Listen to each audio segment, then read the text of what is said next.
Bonjour à tous, j'espère que vous allez bien. Dans cette vidéo, je vais monter ma machine de pro avec les gros composants, voilà, tout est derrière, donc je vous montre ça tout de suite, c'est parti. Donc voilà, au fait, avant de commencer, je voulais vous dire que j'ai une page Facebook Flex FPV, voilà, je vous l'écris ici. Voilà, quand vous posez des questions, posez pas les questions en privé, mettez-le sur ma page, histoire que comme ça tout le monde puisse en profiter. Je pense que c'est la meilleure idée, parce que c'est vrai que ces temps-ci j'ai reçu pas mal de messages de pas mal de personnes. Et sachant que ça peut aider qu'une seule personne, des fois je bâcle un peu la réponse et tout, j'aime pas trop prendre trop de temps, enfin parce que j'en ai pas tellement. Donc voilà, mettez ça en public en fait sur ma page, comme ça je pourrais argumenter un peu plus et ça pourra servir un peu plus de monde. Voilà, on peut commencer tout de suite, c'est parti. Ok, donc là on a besoin de tout ça pour fabriquer une machine, voilà, un quad. Donc on va démarrer ici. Donc déjà vous avez besoin de 4 moteurs, donc ici c'est des petits moteurs F63. 2500 kV, voilà, moteur, Protec moteur, voilà, n'oubliez pas que je vous mets tout en description si vous voulez refaire le même ou utiliser des mêmes composants. Donc pour l'instant je pourrais pas vous dire si ces composants sont bien, a priori ils le sont, mais voilà, il faudra que je teste, je fasse des vols et après je vous ferai un compte rendu là-dessus. Une frame, voilà, c'est une Scorpion H220 je crois. Voilà, très belle frame, enfin perso je la trouve super jolie, on verra ce que ça donne au niveau solidité. Après vous avez besoin de condos, voilà, petit, j'ai mis 2 condos ici, clac, 2 condos de 1000 microfarad. La FC, voilà, c'est une FC qui fait PDB, c'est celle-là, la DIS F4, voilà, c'est celle-ci, elle ressemble à ça, clac, et là-dedans en fait il y a le buzzer, en fait il y a tout ça, quand vous achetez ça, vous avez tout ça à l'intérieur, voilà, vous avez plein de petites vis et tout. Par contre, il manque, ce qui manque c'est ça. Donc voilà, je conseille de vous l'acheter. Achetez une boîte de visserie comme ça, en nylon, vous en avez plein et ça coûte pas grand chose. Alors vous avez besoin aussi d'un VTX ici, moi c'est le TX 526 il me semble. Une cam FPV, là je vais tester la Predator Mini, il paraît que c'est de la bombe, on va voir ce que ça donne. Et donc ça c'est fait, le RX bien sûr, pour connecter à votre radiocommande. Et bien sûr 4 ESC, 30 ampères. Donc là on peut voir que j'ai déjà monté le châssis. Pourquoi? Parce qu'en fait déjà je voulais voir ce qui était facile à monter, ce qui était pas facile. Et comme ça je vais vous dire ce qui est bien ou ce qui est pas bien. Donc après niveau taille de vis, j'ai pas eu trop de problèmes. En fait regardez, normalement les 4 plus grandes sont là. Et après je crois que c'est 4 pour les 4 bras. Et les 2 ici d'en haut c'est la même taille. Donc je crois qu'il n'y a pas de souci. Et vous avez des toutes petites vis comme ça, où il n'y a clairement pas de doute, les 2 plus grandes, c'est pour, les 4 plus grandes, c'est pour derrière. Donc alors pour le montage, vous prenez cette plaque, vous mettez vos vis, enfin vous en mettez un, après vous mettez le bras, vous appuyez bien avec le bras contre la plaque et vous vissez. Il ne faut pas qu'il y ait d'espace entre le bras et la plaque. Donc voilà, vous faites ça pour toutes les vis et vous devez avoir normalement aucun espace, ou le moins d'espace possible ici. Voilà, moi on peut voir que j'en ai vraiment un peu là, j'ai pas réussi à l'enlever, mais essayez de l'enlever au maximum, ça évitera les vibrations ou je sais pas, des problèmes de structure. Après dès que vous avez ça, ce qui est le plus compliqué à mettre, hein, je pense, vous mettez ça. Comment ça se met? Ben voilà, vous avez un arceau, vous avez 2 arceaux comme ça déjà, en fait les 2 côtés c'est les mêmes. Donc vous prenez votre arceau comme ça, vous prenez votre plaque et vous vissez, regardez comment ils sont faits. Et vous faites exactement pareil, c'est pas bien compliqué. Avec le petit renfort ici, clac. Où j'ai eu un petit souci, où j'ai trouvé que c'était un peu galère à mettre, c'était ça. Ça rentrait pas, enfin j'étais obligé de le tordre. Et qu'est-ce que j'ai fait? Ben, j'ai appuyé comme un bourrin, ça s'est un peu tordu, et c'est rentré. Et après avec une pince, hop, j'ai rappuyé, j'ai mis les 2 vis là, et ça s'est remis nickel. Donc voilà, je sais pas si c'est fait exprès que ce soit dur à mettre, mais bon, en tout cas ça se déforme, c'est de l'alu. Donc ça c'était pour la partie châssis. Maintenant on passe à la partie moteur, fixation moteur. Donc là j'ai pas mis les vis qu'il y avait avec les moteurs, mais en tout cas c'est la même longueur. Pourquoi j'ai pas mis les mêmes vis? Parce que sur les vis avec les moteurs c'est des têtes comme ça là, et moi j'ai voulu mettre des têtes qui sont un peu plus douces, enfin c'est plus joli je trouve. Niveau taille j'étais un peu short, je me suis dit je vais mettre des plus longues, mais faut faire attention que ça touche pas les bobines, donc j'ai préféré garder cela. J'ai testé, j'ai eu un peu de mal à le mettre, mais finalement ça rentre bien et ça sert plutôt bien les moteurs. Je pense que ça va tenir et je l'espère. Donc ok, c'est parti, on se lance dans le montage. Tout d'abord je vais prendre mes petits trucs en nylon comme ça. Clac, et je vais les positionner ici. Donc voilà, livré avec la carte, il y a 10 petits amortisseurs comme ça. Et ça, c'est vraiment cool. Il y en a 10, donc c'est-à-dire que vous en avez un jeu de plus, plus 2. Donc ça c'est top. Et pourquoi je la mets comme ça? Bah je sais pas. Non, parce qu'en fait, je la mets comme ça parce qu'ici je vais brancher mon XT60 derrière. Et je vais mettre mon condo derrière. Et bon, vas-y, je fais le montage. Il faut que je dénude tous les câbles, que je mette les ESC. Ça va déjà me prendre du temps. Et après arriver à là, ben, je sais pas. Je sais pas, on verra.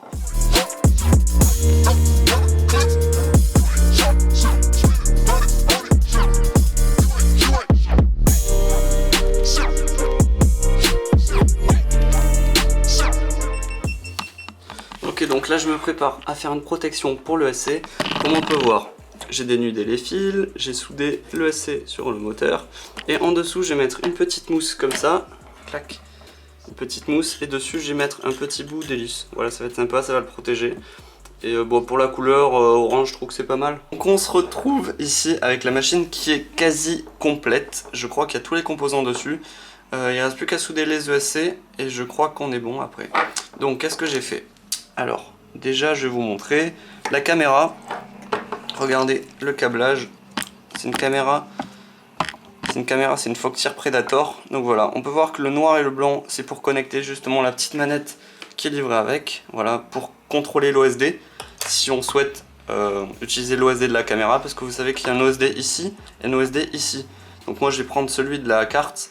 Et donc du coup, je vous le montrerai après, hein. Avec la petite télécommande, je vais annuler l'OSD de la caméra. Donc là on se retrouve, je vais faire un petit test avec ça. Voilà, c'est la petite télécommande comme je vous ai montré. Pour enlever l'OSD, je vais vous montrer comment il faut faire. J'ai laissé dépasser exprès. Voilà, on peut voir que c'est bien branché. Maintenant, allez, je vais cliquer. On reste appuyé et voilà, on peut aller là-dedans. Et ce que j'ai fait, ID caméra, voilà. Vous pouvez aller là-dessus, soit l'activer, soit le désactiver. Là, on désactive l'OSD. Et après, vous avez tout ce qui est réglage d'image là. Et voilà, réinitialiser la langue. Donc voilà, tout ce que j'ai fait, moi, c'est j'ai cliqué ici. C'était en on. J'ai cliqué sur le côté, clac, désactiver. Voilà, c'est tout. Je vais rentrer dans le menu, comme ça, vous pouvez voir. Donc voilà, réglage d'image. Donc voilà, vous pouvez régler la luminosité, les contrastes, la netteté, la teinte. Donc je sais pas, je verrai, il faut que je teste et après on verra. Ah, vous pouvez désactiver aussi faire tourner l'image, ce qui peut être utile si vous mettez votre caméra à l'envers. Donc alors niveau branchement, qu'est-ce qu'on a? On a du noir, du rouge et du jaune. Donc le jaune c'est le signal, le noir c'est le moins et le rouge c'est le plus. Où est-ce que je l'ai branché? Je suis allé regarder sur ça qui est livré avec la carte. Et qu'est-ce qu'on y trouve? Donc on peut voir que ici on a la vidéo, donc le VTX, et ici la caméra. Donc j'ai branché le jaune de la caméra ici, et après le rouge et le noir ici en bas, le 5 volts et la terre ici. Et pareil pour le VTX, j'ai fait noir, rouge et sortie. En gros cette ligne. Tout ça, vous mettez la sortie, vous mettez le jaune, rouge et noir du VTX, et derrière, dans la même continuité, vous mettez le jaune, rouge et noir de votre caméra. Après, qu'est-ce qu'on a sur la carte? On trouve ici les pads pour le XT60. On va le mettre comme ça. Et clac, on va mettre la prise là-dedans. Ça va pas bouger. Et alors, il reste deux petites choses. Il reste ici, qu'est-ce qu'on voit? C'est le RXSR. Enfin, voilà, il est en S-Bus. Donc le rouge ici, le noir ici, et le signal ici. C'est marqué très bien là-dessus. On peut voir le S-Bus ici en haut, le noir et le rouge. Et bien sûr, dès que vous l'avez branché, là, comme je vous l'ai montré, et que vous avez mis le XT60, vous pouvez brancher la batterie sur l'XT60 et vous allez pouvoir binder votre machin. Donc, je vais vous montrer vite fait comment on fait. Déjà, vous créez un modèle. Vous allez dans le menu. Voilà, vous faites clac, soit créer un modèle, soit vous choisissez un modèle que vous avez déjà et vous faites copier modèle et après vous le collez en bas. Bon, je vais pas le faire parce qu'il est déjà fait le mien. Dès que vous avez votre modèle, dans page, je vais vous montrer comme ça. Je sais pas, ça j'ai rien touché, ça a été de base. Voilà, ce qui est important c'est ça, D16, Channel 1, 16. Si vous avez ça c'est bon. Alors qu'est-ce que j'ai d'autre? Non. Voilà, ce qui est important c'est ici, voilà, vous choisissez un chiffre qui n'est pas pris par les autres modèles. Donc si le chiffre est déjà pris, ça va vous le signaler. Mais s'il n'est pas pris, eh ben, ça va être bon. Vous allez cliquer sur Bind, ça va clignoter. Ça va faire titit, titit, clac. Et juste après, hop, vous mettez comme ça, vous appuyez sur le bouton, vous restez appuyé. Et en même temps, vous restez appuyé, en même temps vous branchez.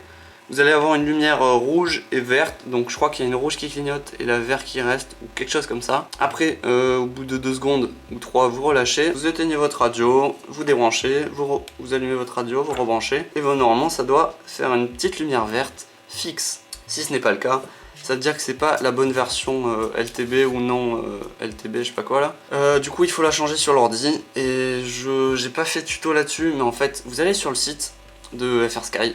Vous téléchargez c'est facile, hein, vous téléchargez le firmware du modèle que vous voulez. Donc vous téléchargez les deux, enfin non, téléchargez celui que vous n'avez pas justement. Donc moi je sais pas ce que j'ai avec ma radio, je sais plus. Si vous savez pas, vous téléchargez les deux, vous mettez les deux sur votre radiocommande.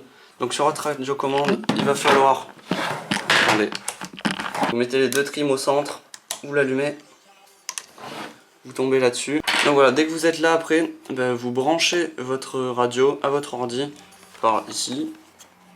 Vous l'injectez à l'intérieur, enfin votre programme, avec le IRXSR, et vous est livré ça. Donc vous n'avez plus qu'à brancher ça sur votre XSR là-dessus, et ça sur votre radio derrière. Je vous montre ça tout de suite. Donc après vous branchez votre truc là-dessus, vérifiez, je sais pas à quel sens c'est, si c'est comme ça, comme ça. Personnellement, moi pour le XSR classique, j'avais marqué ça. Le signal je crois en bas là, enfin c'est le, non c'est le S-Port, voilà le S-Port ici. Le moins et le plus, mais là je vois que c'était pas dans le même ordre, donc franchement je peux pas vous aider là-dessus. Vous allumez votre radio, vous le branchez là-dessus et vous injectez votre nouveau firmware sur votre machin, donc ça va mettre flashing, il va falloir attendre un peu. Bon voilà, si vous n'avez pas compris, je vous invite à aller voir des tutos complets là-dessus, j'en ai pas encore fait, enfin je crois que j'en ai pas fait, non. Je sais pas, regardez sur internet, je crois qu'il y en a en français. Remco FPV qui fait des tutos, et je crois qu'il fait un tuto sur le RXSR. Je sais pas si c'est là-dessus, si c'est pour ça. Il me semble que c'est pas exactement pour la même chose. Mais allez voir sa vidéo, je pense que ça peut vous intéresser. Donc on revient sur le montage. Alors, qu'est-ce qu'il y a? Ben, le buzzer. Il manque juste le buzzer. Le buzzer, j'ai juste mis sur un plus et un moins, que l'on peut voir ici. Enfin, le plus et le moins du buzzer. Voilà, le moins et le plus. Donc il est carrément bien au centre. Qu'est-ce qu'il me reste à faire? Il me reste à faire mettre le plus et le moins de chaque ESC là-dessus, clac, clac. Et après, mettre le signal. Attendez, est-ce qu'on voit bien? Mettre le signal et la terre, voilà, pour chaque ESC. Oui, juste une petite précision. Là, j'ai mis de ça là-dessus pour essayer d'imperméabiliser dans ma carte. J'en ai mis là-dessus, là-dessous, sur mon RXSR, voilà, un peu partout. Et sur mon VTX, voilà. Ici. Après j'hésite à enlever le plastique des ESC, en mettre sur les ESC, parce que sachant que j'ai pas d'autres gaines thermo, je sais pas, on verra, je vous dirai ça juste après. Donc maintenant je vais brancher, j'espère que ça va pas faire de fumée, on l'espère. Ah oui, regardez, pour le RX, j'ai mis ça, un reel 100 avec une gaine thermo, avec la petite antenne au-dessus. Donc j'en ai mis une ici en dessous et une ici au-dessus. Ben voilà, normalement c'est ce qu'il y a de mieux pour capter au maximum. Allez, c'est parti, on branche, on croise les doigts.